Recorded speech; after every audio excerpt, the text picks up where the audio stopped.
Hello everyone, JP पाठशाला के online platform पर आप सभी का स्वागत है। और जैसा कि हम लोग पिछले कुछ लेक्चर्स में कक्षा 10 की जो बायोलॉजी के चैप्टर्स हैं उसको पढ़ रहे हैं, जिसमें से पहला जो चैप्टर है जिसका नाम है जैव प्रक्रम, उसको हम लोगों ने पढ़ लिया है। ठीक, आज से हम लोग नया चैप्टर स्टार्ट करने वाले हैं जिसका नाम है जीव जनन कैसे करते हैं।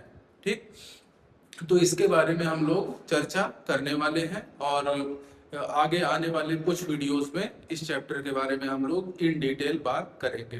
ठीक, ये भी चैप्टर परीक्षा के दृष्टिकोण से बहुत ही महत्वपूर्ण है, क्योंकि परीक्षा में विगत वर्षों में लगातार इस चैप्टर से प्रश्न आए हुए हैं। ठीक, तो चलिए बिना देरी किए शुरू करते हैं। तो चैप्टर का जो नाम है वहीं से स्टार्ट करते हैं कि जीव जनन कैसे करते हैं। ठीक, हाउ ऑर्गेनिज्म्स रिप्रोड्यूस। ठीक, कैसे जो जीव है वो क्या कहते हैं अपने समान नई संतानों को जन्म देता है, उसके पीछे की प्रक्रिया क्या होती है, इन्हीं सब के बारे में हम लोग चर्चा करने वाले हैं इस चैप्टर में। ठीक, तो जैसा कि हम लोगों ने जैव प्रक्रम पढ़ा था, तो जैव प्रक्रम में हमने बात किया था कि कुछ जीवन में हमारे कुछ शरीर में होने वाली ऐसी क्रियाएं होती हैं जो जीवन के लिए जरूरी होती हैं। ठीक, जीवित व्यक्ति के लिए वो क्रियाएं होना जरूरी होती हैं, अगर ना हो तो व्यक्ति का जो जीवन है वो क्या आ जाएगा, संकट में आ जाएगा।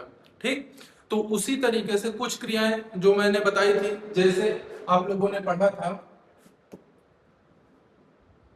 किसके बारे में, तो एक क्रिया पढ़ा था आप लोगों ने, पाचन।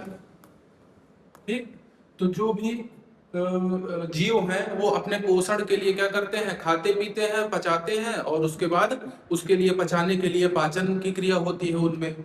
एक क्रिया हमने पढ़ी थी श्वसन, श्वसन। ठीक, एक क्रिया पढ़ी थी हमने परिसंचरण, परिसंचरण। एक क्रिया हमने पढ़ी थी उत्सर्जन, उत्सर्जन। ठीक, तो ये कुछ क्रियाएं पढ़ी थी हमने ऐसी जो जीवन जीने के लिए जरूरी है। ठीक, लेकिन इनके अलावा कुछ ऐसी भी क्रियाएं हैं हमारे शरीर में, ऐसी भी क्रियाएं शरीर को करनी पड़ती हैं ताकि जो जीव है उसकी जो प्रजाति है उसकी निरंतरता बनी रहे। ठीक, निरंतरता बनने का मतलब ऐसा नहीं है कि कोई जीव जो है उसकी जो प्रजाति है उसी के साथ खत्म हो जाए। ठीक, वो लगातार उस प्रकार के नए जीव उत्पन्न होते रहे ताकि जो सभ्यता है उसकी वो चलती रहे। ठीक, जो प्रजाति है उसकी वो जीवित रहे। ठीक, जैसे मनुष्य है। ठीक, अब आपको पता है कि मनुष्य जो है वो हजारों सालों से मनुष्य की जो प्रजाति है वो क्या कहते हैं पृथ्वी पर उपलब्ध है।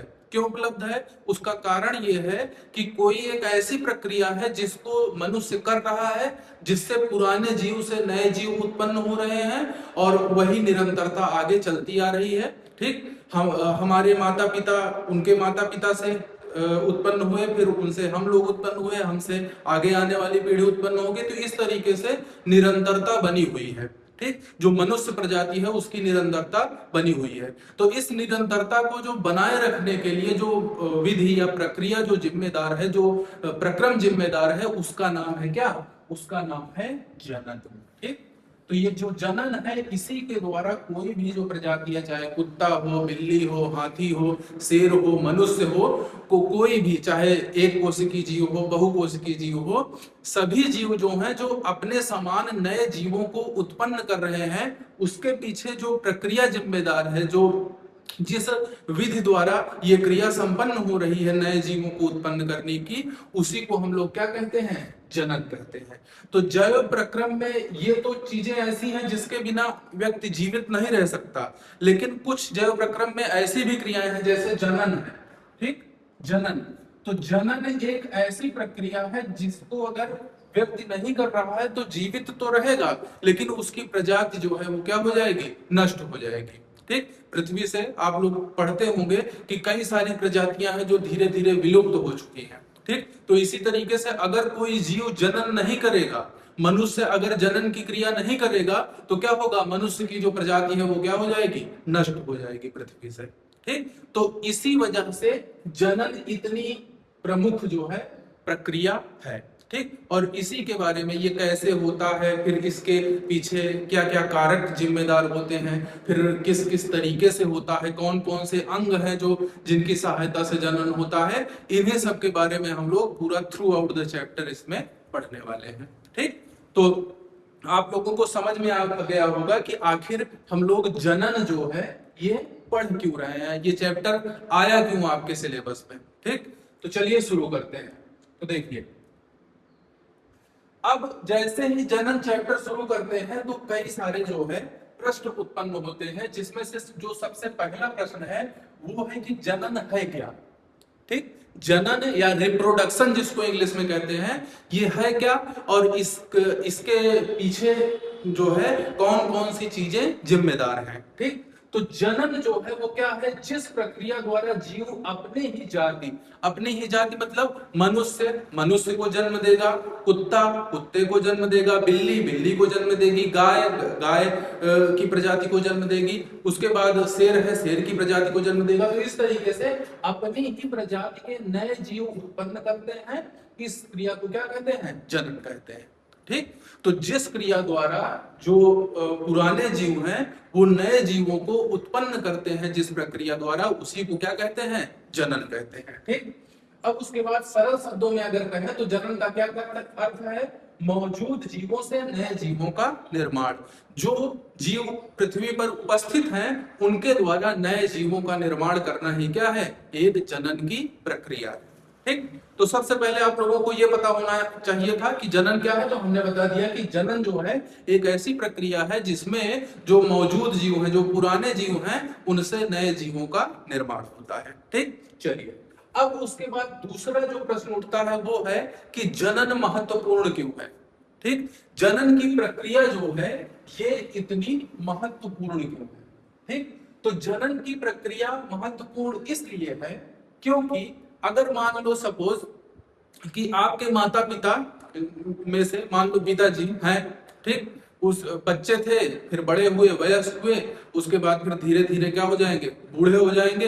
बूढ़े होकर के कुछ समय बाद क्या हो जाएगी, ये जीवन का जो चक्र है उसमें क्या होता है कि जन्म होता है, फिर बड़े होते हैं, फिर बूढ़े होते हैं, फिर मृत्यु हो जाती है। ठीक। तो अगर मान लो जनन की प्रक्रिया ना करें, ठीक, अगर मान लो जनन की प्रक्रिया ना करे मनुष्य, तो क्या होगा, क्या उसकी जो आने वाली पीढ़ी है वो जन्म ले पाएगी, नहीं ले पाएगी। ठीक। और वहीं से उसका अस्तित्व तो क्या हो जाएगा, खत्म हो जाएगा।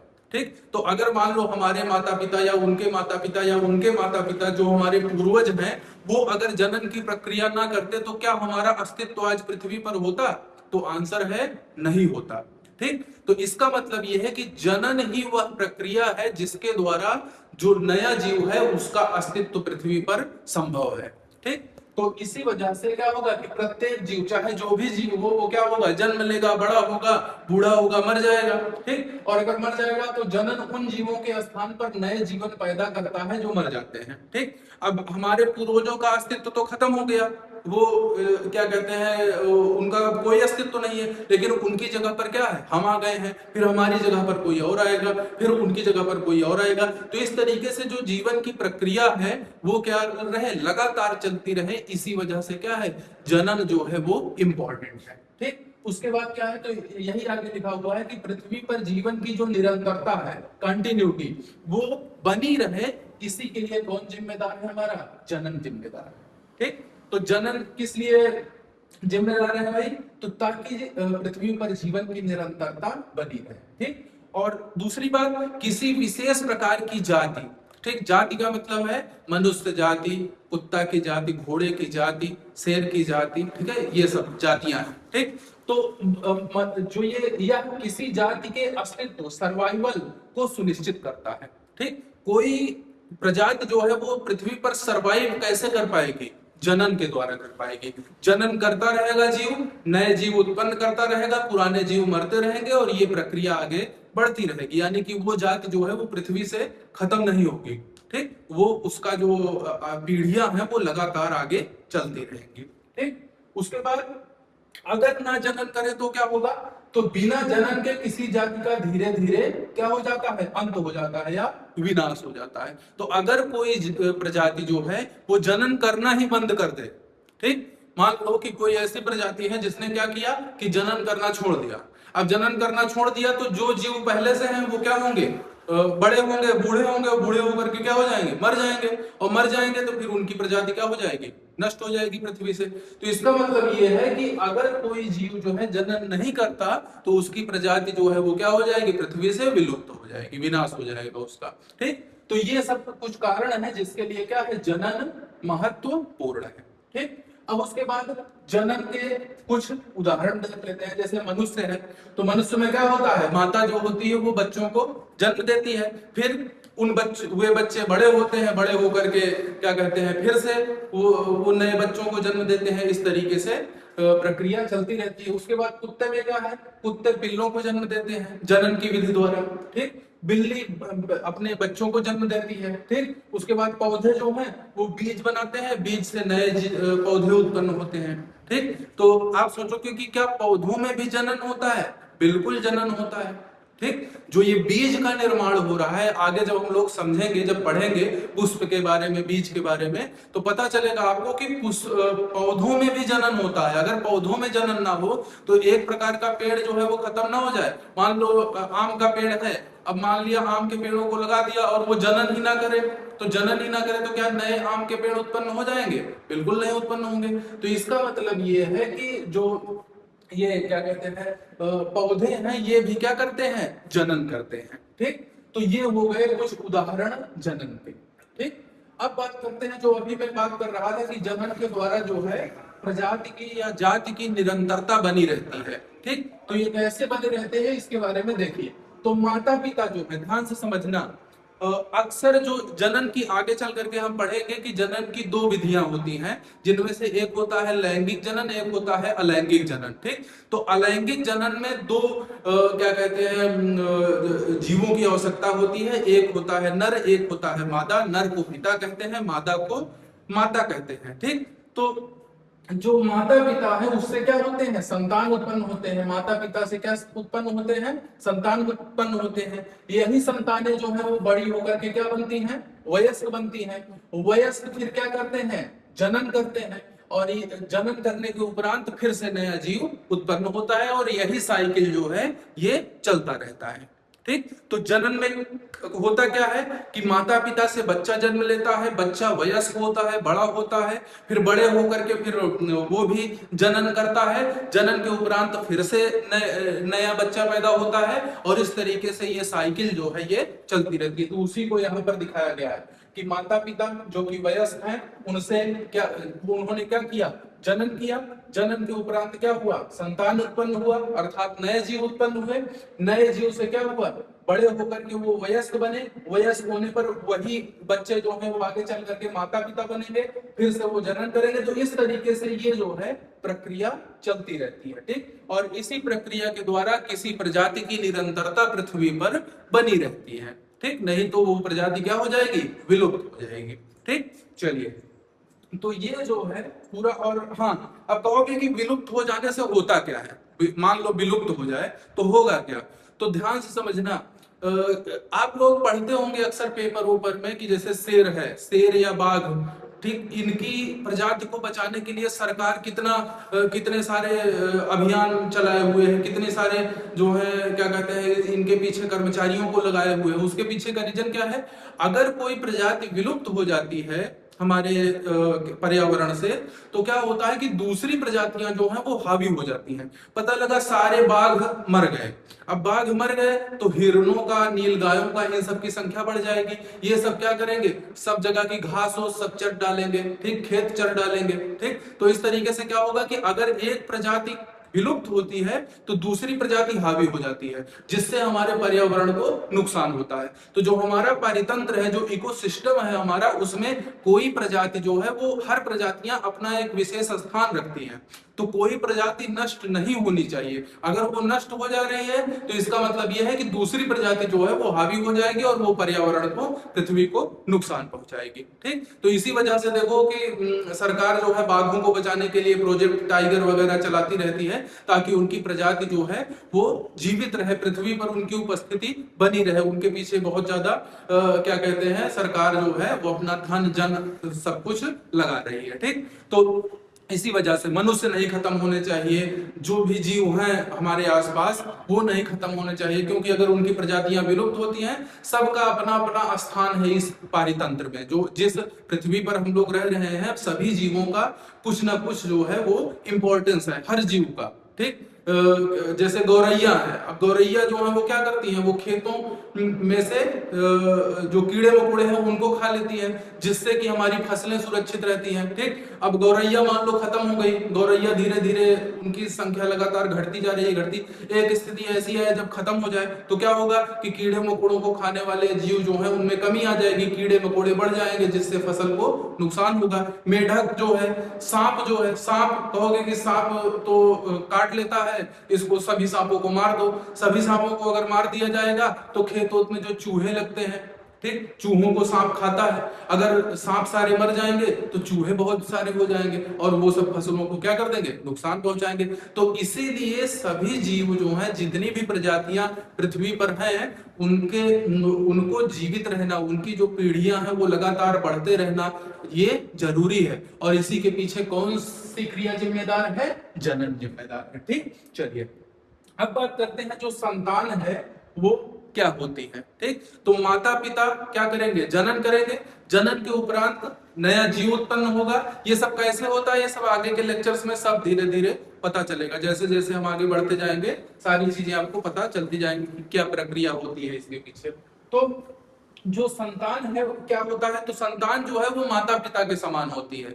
जैसे मनुष्य की संतान जो है मनुष्य की तरह होगी, कुत्ते बिल्ले की कुत्ते की तरह होगी, और उसके बाद बिल्ली की तरह होगी। तो जो संतान होती है वो अपने माता पिता की तरह होती है, और उसके जो मूलभूत गुण हैं वो अपने माता पिता से मैच करते हैं। मूलभूत गुण, जैसे हमारे माता पिता के 2 हाथ हैं, हमारे भी 2 हाथ है, 2 आंख है उनके, 2 आंख है हमारी, 2 पैर है, 2 पैर है। तो इस तरीके जो मौलिक गुण है, सोच हो सकता है अलग अलग हो, लेकिन जो मौलिक गुण है, शारीरिक बनावट वगैरह, वो सब क्या होता है, जो संतान होती है उसकी माता पिता से उसके गुण क्या करते हैं, मैच करते हैं। तो जो बेसिक कैरेक्टरिस्टिक्स हैं, जो मूलभूत जो विशेषताएं हैं जीव की, संतान की, वो अपने माता पिता से क्या होती है, मैच करती है। ठीक, अब जैसे मानव जो है, मानव के बच्चों को जन्म देगा, ऐसा नहीं है कि कुत्ता बिल्ली के बच्चे को जन्म दे देगा।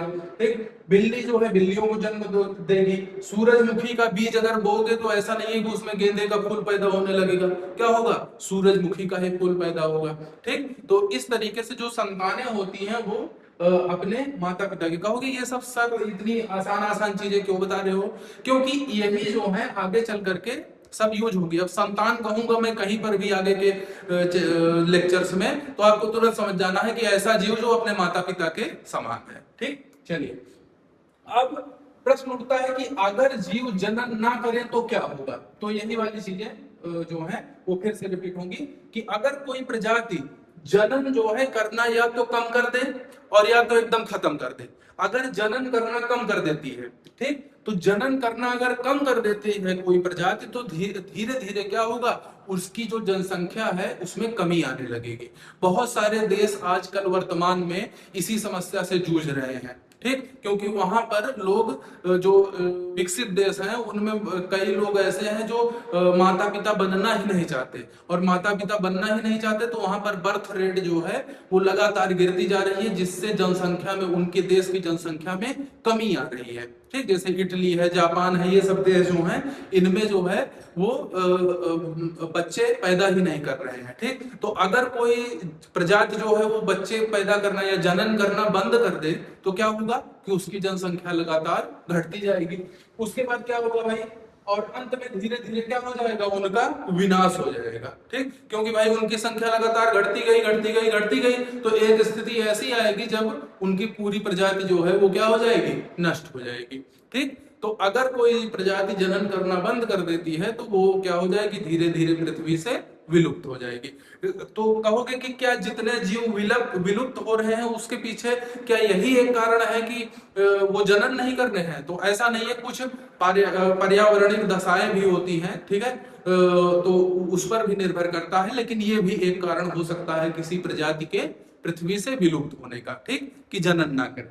ठीक, अब बात आती है कि जो हमने पढ़ा इसमें कुछ टर्म्स ऐसे यूज किए जिनको आगे चल करके हम लोग बार बार यूज करेंगे अपने लेक्चर्स में। कौन कौन सा, तो जैसे हमने यूज किया माता पिता, पेरेंट्स, तो माता पिता वे जीव हैं जो जनन करेंगे। ठीक, माता पिता, किसी भी प्रजाति के माता पिता जो होंगे वो वे जीव होंगे जो क्या करेंगे, जनन करेंगे। ठीक, तो जनन की प्रक्रिया किसके बीच होगी, माता पिता के बीच होगी। ठीक, पेरेंट्स के। उसके बाद उससे जो नया जीव बनेगा, अगली पीढ़ी का जो नया जीव उत्पन्न होगा उसको क्या कहेंगे, तो उसको कहेंगे संतान। ठीक, क्या कहेंगे, उसको संतान कहेंगे। उसके बाद फिर प्रजाति, तो प्रजाति अभी मैंने बताया कि जो समान प्रकार के जो जीवों का समूह है जो आपस में जनन कर सकते हैं। ठीक, समान प्रकार के वे जीव जो आपस में क्या कर सकते हैं, जनन कर सकते हैं। अब मनुष्य जो है जनन की प्रक्रिया किसके साथ करेगा, मनुष्य के। ठीक है, गाय जो है वो अपनी ही प्रजाति के जो बैल होते हैं उनके साथ जनन की प्रक्रिया होगी। ठीक, घोड़े में घोड़ों से होगी। ठीक, तो इस तरीके से ये सब क्या है, अलग अलग प्रजातियां हैं जिनमें आपस में जनन की क्रिया हो सकती है। ठीक, ऐसा नहीं हो सकता कि मनुष्य का किसी और प्रजाति के साथ जनन करवा दो और उससे कोई संतान उत्पन्न हो जाए, ऐसा नहीं हो पाता है। हाँ, कुछ केसेस में होता है, जैसे क्रॉस कराते हैं जब, तो जैसे गधे के और घोड़े के क्रॉस से खच्चर पैदा हुआ है, लेकिन उसके लिए क्या होना चाहिए, उसके लिए उन जीवों का सेम जो है क्या कहते हैं, इनहेरिटेंस होना चाहिए। जो अनुवांशिक जो जैव विकास हुआ है उसमें वो बहुत दूर के रिश्तेदार ना हो, अगर आस पास के हो, जैसे गधा और घोड़े से खच्चर पैदा होता है तो वो आगे की बातें हैं। ठीक, तो कुछ में तो ऐसा हो जाता है, क्रॉस हो जाता है, लेकिन ज्यादातर जो जीव हैं उनमें ये क्रिया नहीं होती है। तो प्रजाति क्या होती है, एक ही प्रकार के जीव जो आपस में समूह में रहते हैं और जनन की क्रिया कर सकते हैं, उनको क्या कहते हैं, प्रजाति कहते हैं। ठीक, अब यही जो है यहाँ पर फ्लो चार्ट बना हुआ है। ठीक, तो सबसे पहले क्या है कि जीव जो है, जीवित जीव है, वो क्या होगा, बढ़ेगा, बूढ़ा होगा। ठीक, फिर जो है ये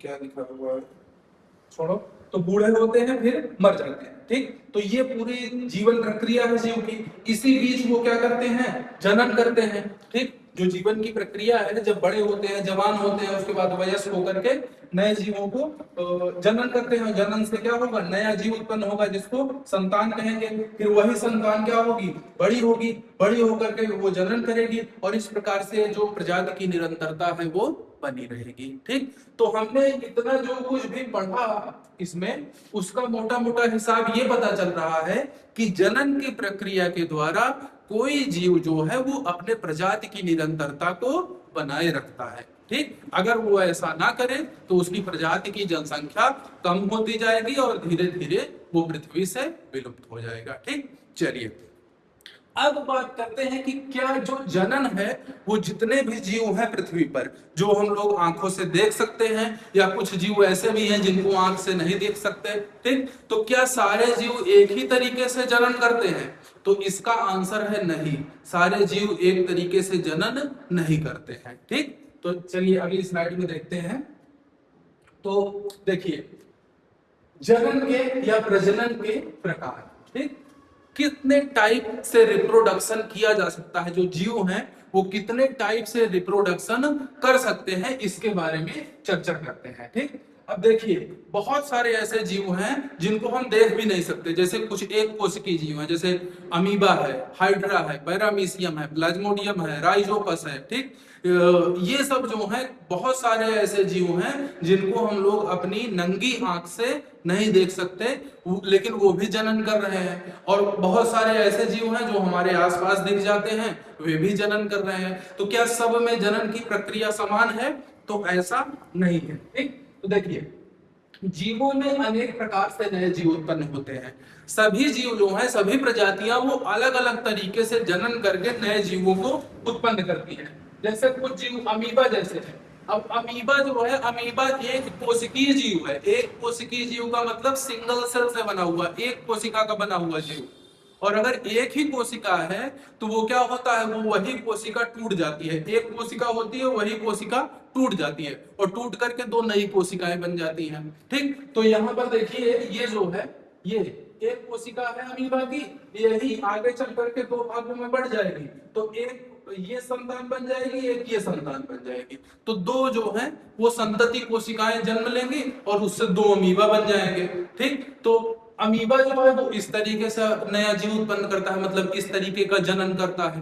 ठीक, जैसे कुछ जीव है हाइड्रा जैसे है, हाइड्रा जो है वो उसके शरीर में से, जैसे ये हाइड्रा था, ये जो है ये पेरेंट हाइड्रा है। ठीक, ये वाला जो है ये पेरेंट हाइड्रा है। अब इस क्या कहते हैं पेरेंट हाइड्रा, एक मिनट देखिए, तो ये जो पेरेंट हाइड्रा है इसके शरीर से एक नया हाइड्रा जन्म लिया, धीरे धीरे बढ़ता गया बढ़ता गया बढ़ता गया, और जब ये बड़ा हो गया तो ये अपने पेरेंट से यानी अपने जो जनक है उससे क्या हो गया, अलग हो गया। और जब अलग हो गया तो ये नया जीव बन करके अपना अस्तित्व आगे चल करके बनाए रखता है। तो हाइड्रा में क्या हो रहा है, अमीबा में खुद ही टूट रहा था, दो कोशिकाएं बन रही थी, उन्हीं कोशिकाओं से दो अमीबा बन रहे थे। हाइड्रा में क्या हो रहा है, हाइड्रा में शरीर से एक नया अमीबा पैदा हो जा रहा है। ठीक, उसके बाद पक्षी जो हैं वो क्या होते हैं, वो अंडे देते हैं, फिर अंडों से आगे चल करके बच्चे निकलते हैं। तो देख रहे हो सब में अलग अलग तरीके से हो रहा है प्रजनन। ठीक, किसी में शरीर टूट जा रहा है, किसी में शरीर से नया जीव उत्पन्न हो जा रहा है, कोई है जो अंडा दे रहा है, फिर अंडा धीरे धीरे परिपक्व होकर के उसमें से भ्रूण का विकास हो रहा है, बच्चे पैदा हो रहे हैं। ठीक, किसी में डायरेक्ट बच्चा पैदा होगा, ठीक, जैसे मनुष्य में। ठीक, तो देखिए यहाँ पर कुछ उदाहरण दिखाया गया है, जैसे अमीबा जो है वो विभाजित होकर के दो भागों में बढ़ जाता है और इससे दो जो है अमीबा बन करके तैयार हो जाते हैं, दो नए अमीबा बन जाते हैं। ठीक, उसके बाद जैसे मुर्गी जो है ये अंडा देती है, अंडे से बच्चा जन्म लेता है। ठीक, उसके बाद बाघ जो है, बाघिन जो है ये सीधे बच्चों को जन्म देती है, जैसे मनुष्य देता है। जैसे गाय का बछड़ा होता है, डायरेक्ट बच्चा होता है, उसमें अंडा उंडा नहीं होता है। इसी तरीके से बाघिन जो है ये भी क्या करती है, ये डायरेक्ट बच्चों को जन्म देती है। ठीक, तो देख रहे हैं आप लोग कि प्रजनन में किस किस तरीके से जो है नए नए तरीके से जो है नए जीव का विकास हो रहा है। हर जीव में एक ही तरीके का प्रजनन नहीं होता, सभी जीवों में अलग अलग तरीके से ये प्रजनन की क्रिया होती है। ठीक, चलिए अब उसके बाद प्रजनन जो है, तो ये सारे क्रियाएं देखने के बाद वैज्ञानिकों ने क्या किया, प्रजनन को मोटे मोटे तरीके से दो भागों में क्लासिफाई किया, दो भागों में इसको बांटा। ठीक, तो कौन कौन सा, तो एक तो है अलैंगिक जनन, ठीक है, असेक्सुअल रिप्रोडक्शन इसको कहते हैं, और एक है लैंगिक जनन जिसको कहते हैं सेक्सुअल रिप्रोडक्शन। ठीक, तो अगर आपसे कोई पूछे कि जनन कितने प्रकार से हो सकता है, तो जनन दो प्रकार से हो सकता है। कितने प्रकार से, दो प्रकार से। कौन कौन सा, एक है अलैंगिक जनन और एक है लैंगिक जनन। ठीक, अब ये होते क्या है, ठीक, अलैंगिक जनन और लैंगिक जनन, तो जैसा कि नाम से ही दिख रहा है, अलैंगिक का मतलब ये है कि जिसमें दो लिंगों की आवश्यकता नहीं होती है। ठीक, जैसे फॉर एग्जाम्पल क्या कहते हैं, मनुष्य है। अब मनुष्य में क्या है, मनुष्य में जनन की प्रक्रिया के लिए दो प्रकार के जीवों की आवश्यकता है, एक मेल और दूसरा फीमेल। ठीक, मतलब एक पुल्लिंग है और दूसरा स्त्रीलिंग है, तो दो लिंगों की आवश्यकता पड़ रही है। लेकिन अलैंगिक में क्या होता है, दो लिंगों की आवश्यकता नहीं होती, जैसा कि यहाँ पर अमीबा में हो रहा है। अब अमीबा में एक ही जीव है, एक ही जीव से दो नए जीव पैदा हो जा रहे हैं। ठीक, ऐसे नहीं हाइड्रा है, हाइड्रा अकेला है और अकेले से ही नया जीव बन जा रहा है। ठीक, तो इसमें क्या है, दो लिंगों की आवश्यकता नहीं है ना, तो ऐसे जनन क्या कहते हैं, अलैंगिक जनन कहते हैं। ठीक, असेक्सुअल रिप्रोडक्शन। ठीक, और जबकि दूसरा क्या है, लैंगिक जनन। तो लैंगिक जनन में दो प्रकार के जीवों की आवश्यकता होती है, यानी दो लिंगों की आवश्यकता होती है, एक नर और एक मादा। तो ये वाला जनन जो है ये मोस्ट कॉमन है हमारे आसपास, जो भी जीव दिखते हैं, जो भी हम लोग अपने नेत्रों से देख पाते हैं, चाहे वो पक्षी हो, चाहे वो पशु हो या मनुष्य हो, तो हम सभी क्या करते हैं, हम सभी लैंगिक जनन करते हैं। ठीक, तो लैंगिक जनन में एक नर की आवश्यकता होती है यानी मेल की, और एक मादा की आवश्यकता होती है। तो नर को पिता कहते हैं और मादा को माता कहते हैं। ठीक, तो लैंगिक जनन में इसकी आवश्यकता होती है। ठीक, अब बात करते हैं इन डिटेल लैंगिक जनन और अलैंगिक जनन के बारे में। तो सबसे पहले बात करते हैं अलैंगिक जनन के बारे में। ठीक, तो अलैंगिक जनन ध्यान समझिएगा, ये इंपॉर्टेंट है कि अलैंगिक जनन क्या होता है और ये किस तरीके से जीवों में होता है, ठीक। और अलैंगिक जनन के पीछे क्या क्या क्या कहते हैं कारक जिम्मेदार होते हैं। तो देखिए, अलैंगिक जनन जो है, सबसे पहली बात तो इसमें एक ही माता पिता से बिना युग्मक के, सेक्स सेल के संयोग के नए जीव बनते हैं। ध्यान से समझना, जहां पर भी लैंगिक जनन होगा वहां पर एक पिता होगा और एक माता होगा। तो एक पिता का की सेक्स सेल होगी और एक माता की सेक्स सेल होगी, जनन कोशिका, और वही दोनों जनन कोशिकाएं आपस में मिलेंगी। जैसे कि मैं आगे की किसी स्लाइड में होगा, एक मिनट,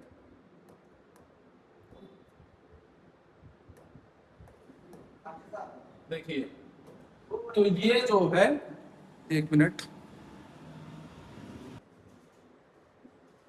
तो देखिए ये जो है ये मनुष्य की कोशिका है। आगे चल करके जब आगे के लेक्चर्स में मैं पढ़ाऊंगा तो बताऊंगा कि ये ये पुरुष की जो है जनन कोशिका है, इसको क्या कहते हैं, स्पर्म कहते हैं, शुक्राणु कहते हैं। और ये मादा की जनन कोशिका है जिसको क्या कहते हैं, अंडाणु कहते हैं, ठीक। तो शुक्राणु जो है एक प्रकार की जनन कोशिका हो गई जो पुरुष से मिलेगी, और अंडाणु जो है वो माता से मिलेगी। तो जो अलैंगिक जनन होता है इसमें दो प्रकार की जो ये जनन कोशिकाएं हैं इनकी आवश्यकता नहीं पड़ती है, ठीक। तो वही यहां पर लिखा हुआ है, देखिए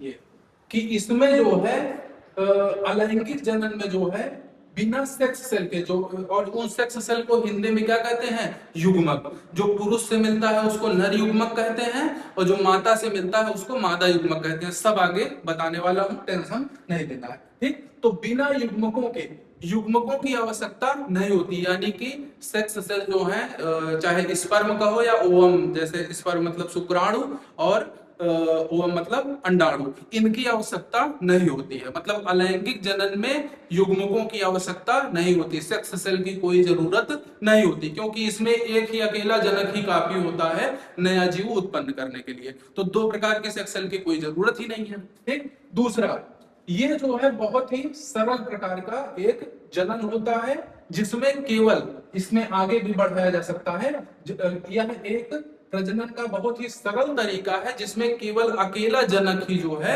नए जीवों को उत्पन्न करता है, ठीक। तो इसमें अगर आप लोग लिख रहे होंगे तो आगे लिख लेना कि यह प्रजनन का बहुत ही सरल तरीका है जिसमें अकेला जनक जो है नए जीवों को उत्पन्न करने में सक्षम होता है। जबकि जब लैंगिक जनन पढ़ेंगे तो वहां अकेला जनक नहीं होगा, वहां दो होंगे, एक माता होगा और दूसरा पिता होगा, ठीक। तो ये हो गया। अब इसके उदाहरण क्या है, तो उदाहरण जो है बहुत सारे हैं। आगे चल करके अलैंगिक जनन को जब डिटेल में पढ़ेंगे तो पता चलेगा आपको कि इसके बहुत सारे उदाहरण हैं। तो जैसे अमीबा, अब अमीबा जो है वो टूट करके नए जीव बनाता है, अमीबा का विभाजन एक प्रकार का अलैंगिक जनन है। दूसरा, हाइड्रा में कली बनना, तो हाइड्रा में अभी बताया था ना, ये ऐसे कली निकलती है बड, ठीक, और ये कली निकल करके फिर ये नया जीव अपने आप में बन जाता है, ठीक। सबको अलग अलग इन डिटेल पढ़ने वाले हैं आगे के लेक्चर्स में, आपको टेंशन नहीं लेना है, ठीक। तो देखिए, तो उसके बाद क्या है कि यीस्ट में कली बनना, यीस्ट जो है खमीर जिसको कहते हैं, जिससे पाव रोटी वोटी फुलाते हैं, उसमें जो है कलिका का निर्माण होना आगे पढ़ने वाले हैं। पौधों में शाकीय प्रवर्धन, ठीक है, पौधे भी कई सारे ऐसे पौधे भी हैं जिनमें अलैंगिक जनन होता है। जो पौधे बिना बीज के उगाए जा रहे हैं, जैसे अगर आपको उसका गुलाब का फूल लगाना हो तो गुलाब का फूल लगाने के लिए क्या करते हो, ऐसे डाल उसकी छोटी सी काट के लाते हो टहनी और उसी को गाड़ देते हो। तो क्या वहां पर दो जनकों की आवश्यकता पड़ी? नहीं पड़ी, एक ही पेड़ से आपने काट के लाया और लगा दिया, ठीक। ऐसे ही जैसे क्या कहते हैं, ये है आपका वो आलू जो है जब लगाते हैं हम लोग तो क्या करते हैं, आलू जो है उसका आलू बीज नहीं है, ये बात ध्यान देना। हम सामान्य भाषा में तो कह देते हैं कि आलू का बीज, लेकिन वो आलू का बीज नहीं है, वो आलू का तना है। आलू एक प्रकार का क्या है, तना है। तो आलू का तना जो है उसको काट काट करके जमीन में गाड़ देते हैं, वो उससे नया पौधा उत्पन्न हो जाता है, ठीक। तो कई सारे ऐसे पौधे हैं जिनमें बिना बीज के पेड़ जो है लगाया जा रहा है। कलम लगाते हैं बहुत सारा, कलम लगाना भी एक प्रकार का क्या है, अलैंगिक जनन का उदाहरण है, ठीक। तो जहां पर बीज नहीं बोया जा रहा है, ठीक, किसी भी पौधे का। तो बीज बनने के पीछे तो लैंगिक जनन जिम्मेदार होता है, लेकिन अगर पौधे के किसी भाग से नया पौधा बनाया जा रहा है तो वो किसके अंतर्गत आता है? अलैंगिक जनन के अंतर्गत आता है। आगे हम लोग पढ़ेंगे वेजिटेटिव प्रोपोगेशन में, तो उसमें पता चलेगा आपको। तो पौधों में जो है वेजिटेटिव जो प्रोपोगेशन होता है, वो शाकीय प्रवर्धन जो है, वो भी एक प्रकार का क्या है? अलैंगिक जनन का उदाहरण है। ठीक, चलिए, तो ये जो है हो गया हमारा पहले प्रकार का जनन, अलैंगिक जनन। तो अलैंगिक जनन में क्या याद रखना है? पहली बात, ये बहुत सरल प्रकार का जनन है, इसमें केवल और केवल एक जनक की आवश्यकता होती है। ठीक, दूसरा क्या कहते हैं, क्या पढ़ा आपने कि इसमें दो जीवों की आवश्यकता नहीं होती, अर्थात दो प्रकार के युग्मकों की आवश्यकता नहीं होती है। नर युग्मक और मादा युग्मक की आवश्यकता नहीं होती, एक ही जनक से ये काम चल जाता है। तो किसी प्रकार की सेक्स सेल जो है, यानी कि जो क्या कहते हैं ये युग्मक जो कोशिकाएं हैं, उनकी कोई आवश्यकता नहीं होती। दो चीजें आपको बहुत ज्यादा ध्यान में रखनी है। ठीक, और इसके उदाहरण देख लिए। अब दूसरे प्रकार का जो जनन है उसका नाम है लैंगिक जनन। ठीक, तो लैंगिक जनन में जस्ट इसका उल्टा होता है। ये जो है ये ज्यादातर बहुकोशिकीय, जो जटिल प्रकार के बहुकोशिकीय जीव हैं। अच्छा हाँ, एक चीज और यहाँ पर ध्यान दीजिएगा, ये जो अलैंगिक जनन है ये ज्यादातर सरल प्रकार के एक कोशिकीय जीव, एक कोशिकीय जितने भी जीव हैं सब में, बैक्टीरिया है, अमीबा है, पैरामीशियम है, लेशमानिया है, इन सब में जो है वो क्या होगा? अलैंगिक जनन होगा। और कुछ बहुकोशिकीय जीव हैं जिनमें कई सारी कोशिकाओं से शरीर बना रहता है, लेकिन वो सरल प्रकार के बहुकोशिकीय जीव हैं, जैसे प्लेनेरिया आगे चल करके पढ़ेंगे, हाइड्रा पढ़ेंगे। तो ये सब हैं तो बहुकोशिकीय जीव, लेकिन बहुत ही सरल प्रकार के बहुकोशिकीय जीव हैं, तो उनमें भी अलैंगिक जनन होता है। लेकिन अगर लैंगिक जनन की बात करें तो ये जटिल प्रकार के बहुकोशिकीय जीवों में होता है। ठीक, पहली बात। दूसरी बात क्या है? जटिल प्रकार के बहुकोशिकीय जीव मतलब जैसे हम हैं, हम एक बहुकोशिकीय, बहुत सारी कोशिकाओं से मिलकर बने हुए जीव हैं, और हमारे शरीर में हर अंग का अलग अलग काम है और उसके लिए अलग अलग कोशिका है। ठीक, तो हमारे शरीर में कई सारे ऊतकों का तंत्र उपस्थित है जो अलग अलग कोशिकाओं से बना हुआ है, और फिर उन्हीं ऊतकों से अलग अलग अंग बने हुए हैं, सभी अंगों का अलग अलग काम है। तो हम क्या है? बहुकोशिकीय जीव हैं। तो इसीलिए हम लोग कौन सा जनन करते हैं? लैंगिक जनन करते हैं। लैंगिक जनन में क्या होता है? एक नर की आवश्यकता होती है, एक मादा की आवश्यकता होती है। ठीक, तो लैंगिक जनन के लिए दो जीवों की आवश्यकता होती है, एक ही प्रजाति के दो जीव। कौन कौन सा? एक है नर और दूसरा है मादा। नर से नर युग्मक निकलता है, ठीक, और मादा से मादा युग्मक निकलता है। यानी जो नर से मेल सेक्स सेल निकलती है और जो मादा है उससे फीमेल सेक्स सेल निकलती है, और वही सेक्स सेल जब आपस में मिलती हैं उनका निषेचन होता है, तो निषेचन के उपरांत नए जीव की कोशिका बनती है। ठीक, सब आगे पढ़ने वाले हैं। तो ये जो है ये एक जटिल प्रकार का क्या कहते हैं? प्रजनन है। इसमें तो सिंपली जनक से जो है कहीं टूट गया, कहीं नई कोशिका, नया जो है जीव है उसी में से जन्म लिया। लेकिन इसमें क्या है? ये एक जटिल प्रकार की प्रक्रिया है। जब हम लोग लैंगिक जनन को डिटेल में पढ़ेंगे, नर जनन तंत्र, मादा जनन तंत्र, ये सारी चीजें जब आगे पढ़ेंगे तो उसमें आपको पता चलेगा कि लैंगिक जनन एक जटिल प्रक्रिया है। ठीक, इसमें आसानी से नहीं होता है। ठीक, तो अब ये किसमें किसमें पाया जाता है? तो उदाहरण के तौर पर पक्षियों में, ठीक, सरीसृपों में। सरीसृप मतलब रेंगने वाले जीव, जैसे सांप है और क्या कहते हैं घड़ियाल है, छिपकली है, ये सब जो है। ठीक, उसके बाद क्या कहते हैं मनुष्य है, कुत्ता है, गाय है। ठीक, इन सभी में क्या होता है? और पुष्पीय पौधे, जिन पौधों में पुष्प होता है, पुष्प होगा तभी वो आगे चल करके फल बनेगा, फल में बीज होंगे। ठीक, तो पुष्पीय जो पौधे हैं वो भी लैंगिक जनन करते हैं, पक्षी लैंगिक जनन करते हैं, सरीसृप लैंगिक जनन करते हैं, मनुष्य लैंगिक जनन करता है, कुत्ता, बिल्ली, ये सब जो भी हम लोग देख रहे हैं जिसमें मेल फीमेल दोनों की आवश्यकता पड़ रही है, उसमें क्या है? उसमें लैंगिक जनन की आवश्यकता होती है। ठीक, और इनमें सब में लैंगिक जनन होता है। ठीक, अब ध्यान से समझना। तो जो अभी मैंने बताया कि जीवों में जो है प्रजनन कोशिकाएं होती हैं, जो जीव लैंगिक जनन करते हैं उनमें क्या होता है? प्रजनन कोशिकाएं, सेक्स सेल जिनको कहते हैं। तो उनमें क्या होती है? प्रजनन कोशिकाएं होती हैं, रिप्रोडक्टिव सेल्स होती हैं, जिनको हम लोग क्या कहते हैं, विज्ञान की भाषा में युग्मक कहते हैं। युग्मक मतलब युग्म बनाने वाले, युग्म दोनों जुड़ेंगे, एक नर युग्मक और मादा युग्मक दोनों जब जुड़ते हैं तभी नया जीव बनता है, तो इसीलिए युग्मक कहते हैं इनको। ठीक, तो जो जनन कोशिकाएं हैं उनको क्या कहेंगे, युग्मक, गैमेट्स कहते हैं इंग्लिश में। ठीक, और हिंदी में उन्हीं को जनन कोशिकाएं, सेक्स सेल कहते हैं। ठीक, उसके बाद कुछ जीवों जैसे अमीबा, यीस्ट आदि में ऐसी कोशिकाएं नहीं होती, तो जो भी अलैंगिक जनन करेगा उसमें ये सब कोशिकाएं नहीं होती। जनन कोशिका की कोई जरूरत नहीं है, क्योंकि उनमें एक ही जीव से नया जीव उत्पन्न हो जा रहा है। ठीक, जिसमें दो जीवों की आवश्यकता, नर मादा की आवश्यकता पड़ रही है, उसी में जो है जनन कोशिकाओं की भी आवश्यकता है। ठीक, तो अब नीचे कुछ निष्कर्ष लिखा हुआ है कि प्रजनन जीवों की निरंतरता और जीवन की बच्चे के लिए आवश्यक है, जीव के बच्चे के लिए आवश्यक है। जीव अलग अलग तरीके से प्रजनन करते हैं, परंतु मुख्यतः दो प्रकार का, लैंगिक प्रजनन और लैंगिक प्रजनन होते हैं। ठीक, तो जो भी अभी तक हमने पूरा इस चैप्टर में, अभी तक पूरे लेक्चर में पढ़ा, मैंने जो भी पढ़ाया उसका सार यही है कि जनन क्या है। जनन एक ऐसी प्रक्रिया है जिससे पुराने जीव जो हैं वो नए जीवों को उत्पन्न करते हैं, और जनन मुख्यतः दो तरीके से होता है, एक अलैंगिक जनन और दूसरा लैंगिक जनन। तो जितना भी आज हम लोगों ने पढ़ा उसका सार जो है वो यही है। अगला लेक्चर जो होगा उसमें हम लोग अलैंगिक जनन को डिटेल में पढ़ने वाले हैं। ठीक है, चलिए फिर मिलते हैं अगले वीडियो में। और चैनल को आप लोग अगर जो वीडियो है वो पसंद आ रहे हैं और हमारा पढ़ाया हुआ कंटेंट जो है वो आपके समझ में आ रहा है, तो चैनल को सब्सक्राइब करिए, वीडियो को लाइक करिए और अपने दोस्तों के साथ शेयर भी करिए, ताकि हमारा जो चैनल है वो ग्रो हो सके और इसी तरीके से हम लोग आपके लिए बढ़िया बढ़िया कंटेंट जो है वो लाते रहें। ठीक है, ओके, थैंक यू।